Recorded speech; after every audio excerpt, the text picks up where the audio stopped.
आप सभी को बताते हुए बहुत खुशी होती है कि इस संगठन के जो प्रमुख हैं श्री हरीश जी संघवी सर, ये एक बहुत ही विनम्र और एक शानदार लीडर हैं जो एक एक रुपए का मूल्य जानते हैं और उन्होंने अपने दृढ़ संकल्प, प्रतिबद्धता और समर्पण से संगठन को सभी परियोजनाओं में हमेशा सफलता प्राप्त करवाई है। As a successful leader, he claims that honest and sincere efforts always produce bright results. He's very active socially also. समाज कार्य में भी वो बहुत अग्रसर हैं, अपने धर्म के लिए, मानवता के लिए, पशु कल्याण के लिए, शिक्षा के लिए एवं स्वास्थ्य, इन सभी दिशाओं में आज हम जिन्हें चेयरमैन के तौर पर पहचानते हैं और जानते हैं, क्या आपको पता है कि उनकी भी शुरुआत जो हुई थी वो एक ब्रोकर के तौर पर हुई थी। तो उनकी जर्नी की शुरुआत was from beginning as a broker और कड़ी मेहनत लगन से वो काम करते रहे। काफ़ी उतार चढ़ाव ज़िंदगी में आए लेकिन वो बिल्कुल नहीं ठहरे। पिछले 40 वर्षों से जो रियल एस्टेट की दुनिया में अपना नाम रोशन कर रहे हैं और शिद्दत के साथ वीना डेवलपर्स को नई ऊंचाइयों पर ले जा रहे हैं, that is the leader tonight here, honourable mister Harish ji Sanghvi.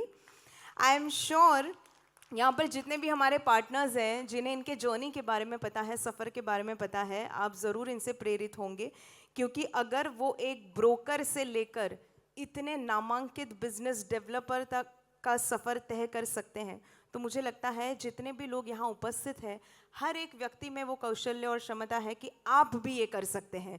So without any further ado, एक और शायरी के साथ मैं स्वागत करना चाहूँगी सर का। अरे क्या बात है, थैंक यू सो मच। निगाहों में मंजिल थी, गिरे और गिरकर संभलते रहे। Thank you. निगाहों में मंजिल थी, गिरे और गिरकर संभलते रहे। हवाओं ने बहुत कोशिश की मगर ये चिराग आंधियों में भी जलते रहे, आंधियों में भी जलते रहे। Let's welcome honourable none other than Harish ji Sanghvi, everybody with a big hand.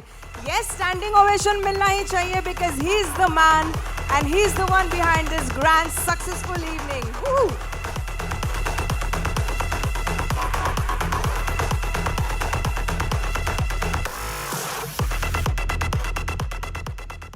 जय श्री राम, जय श्री राम, जय श्री राम। Thank you. आपने यहाँ पे वीना डेवलपर्स का निमंत्रण को सम्मान करते यहाँ पे सब लोग अपने अपने व्यस्त बिजनेस में से यहाँ पधारे, इसीलिए वीना डेवलपर कंपनी आप सभी का हृदयपूर्वक आभार व्यक्त करते हैं। मैं आपको कोई बिजनेस के बारे में ज़्यादा बात नहीं करूँगा, लेकिन मैं चाहता हूँ कि थोड़ा मैं फ्लैशबैक में जाऊँ। और मैं मेरा लाइफ का करियर 81 में स्टार्ट किया था और कंस्ट्रक्शन कंपनी में मैं काम करता था वसई में। तब से मैं आपको मेरी फीलिंग बताता हूँ कि जब बम्बई में मैं आया 1975 में, तो यहाँ पे ऐसा कहावत गुजराती में थी कि आपको रोटला मिल सकता है लेकिन ओटला नहीं मिल सकता है। उस दिन तो हिंदुस्तान आज जो स्थिति पे है, उस टाइम तो बहुत ही सोचना ही असंभव था और भगवान ने किया। और 81 में मुझे कंस्ट्रक्शन इंडस्ट्री में मौका मिला। जब 81 में कंस्ट्रक्शन के लिए मैं ज्वाइंट हुआ, तब ये सूत्र मेरे दिमाग में घूमता था, क्योंकि मेरे पास भी जगह नहीं थी कि भाई रोटला मिले लेकिन ओटला नहीं मिले। तो माइंड में एक ही बात थी कि ओटला वाली जगह का कुछ प्रबंध करना है।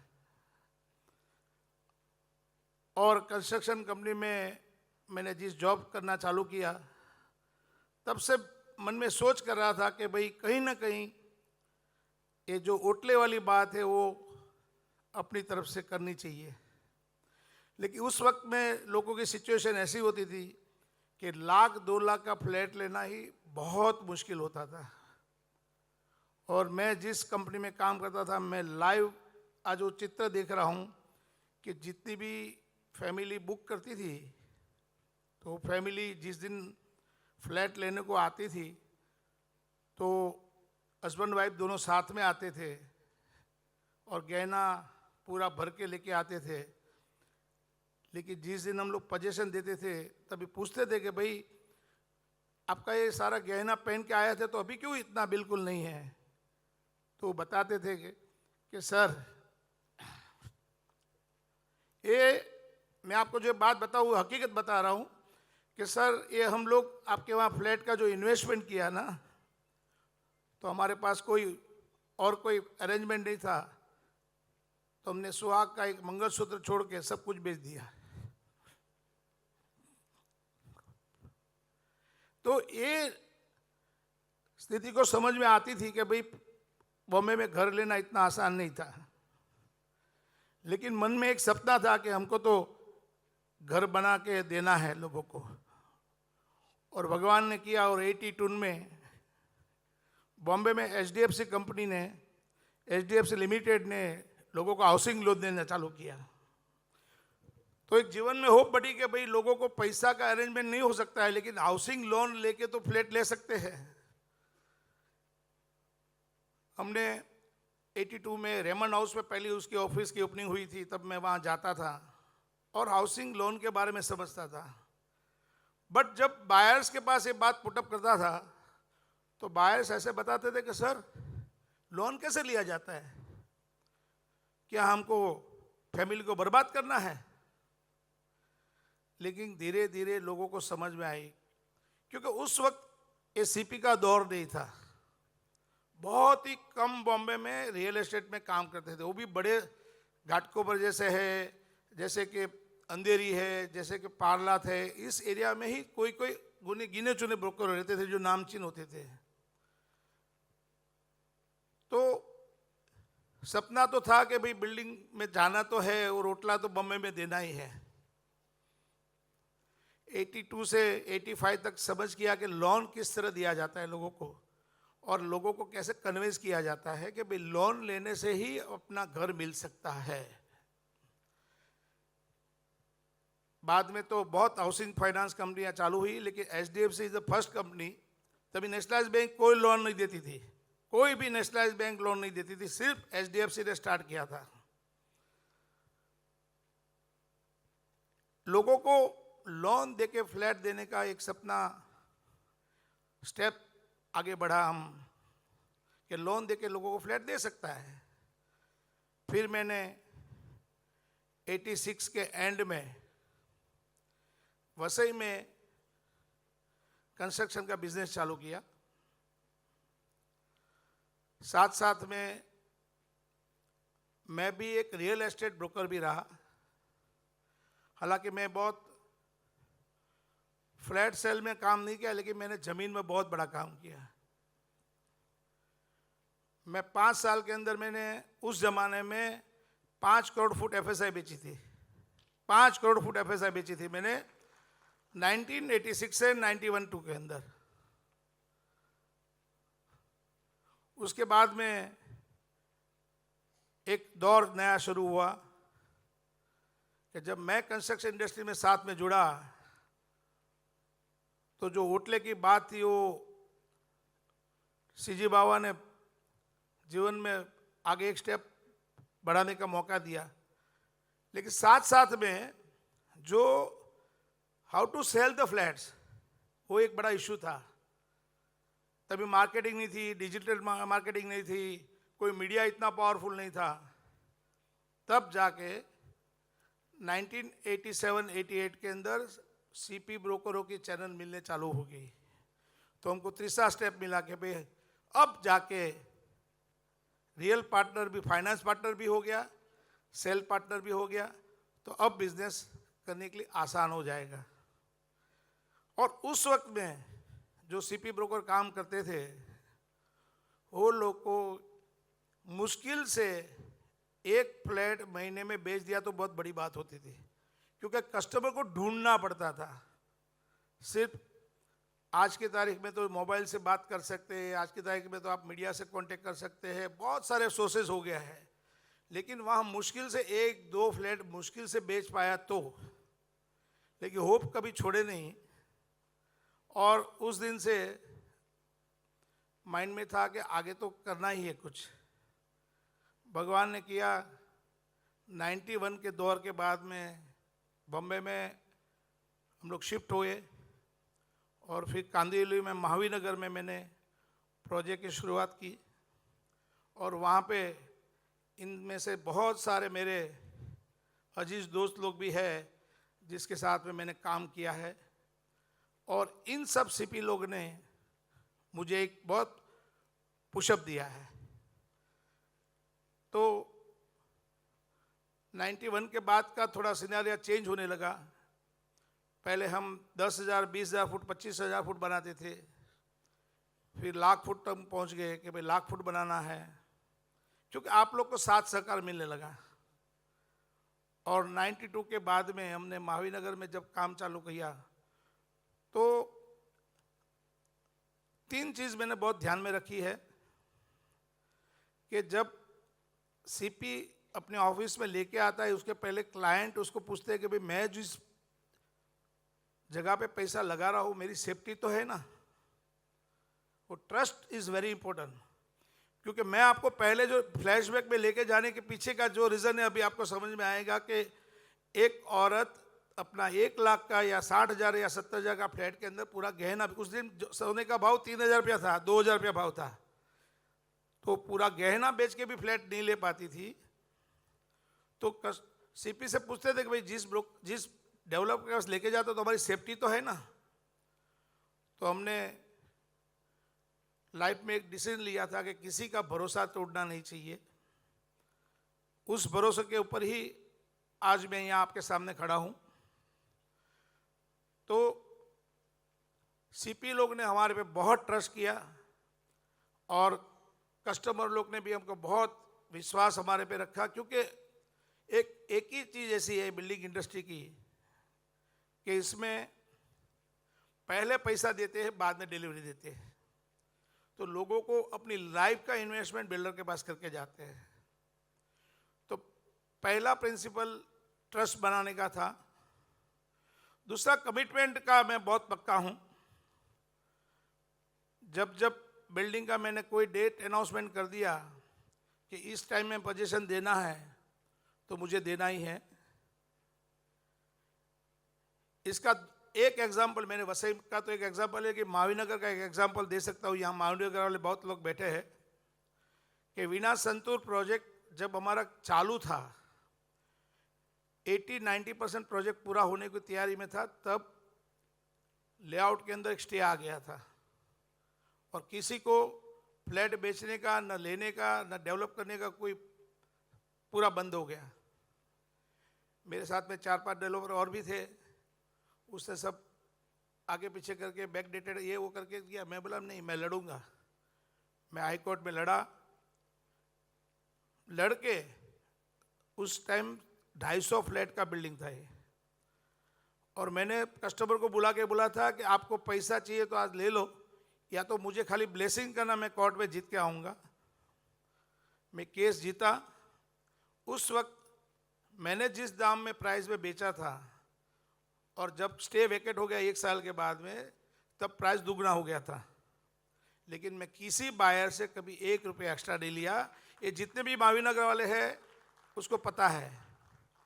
सेम वसई में भी हुआ था, वो तो 300 फ्लैट का प्रोजेक्ट था और वहाँ भी ऐसा ही कोई यूएलसी एक्ट के हिसाब से स्टे आ गया। उसमें भी कोर्ट में से मैं जीत के आया, लेकिन जो रेट में मैंने फ्लैट बेचा था उसी रेट में ही मैंने डिलीवरी दिया आफ्टर 8 इयर्स, क्योंकि वो बहुत बड़ी लड़ाई लड़नी पड़ी मुझे। सो ट्रस्ट तो मेरा पहला बेसिक प्रिंसिपल था। साथ में कमिटमेंट का था कि कमिटमेंट न प्राइस में कभी बदलना है और न टाइम में बदलना है। इतनी सारी बॉम्बे की कॉरपोरेशन का रूल्स रेगुलेशन, इतनी परमिशन, इतनी परेशानी, फिर भी हमने कभी बैकआउट नहीं किया। और लोगों को जितने भी बिल्डिंग है आज, सभी बिल्डिंग के उसी के साथ पोजीशन दिया हुआ है।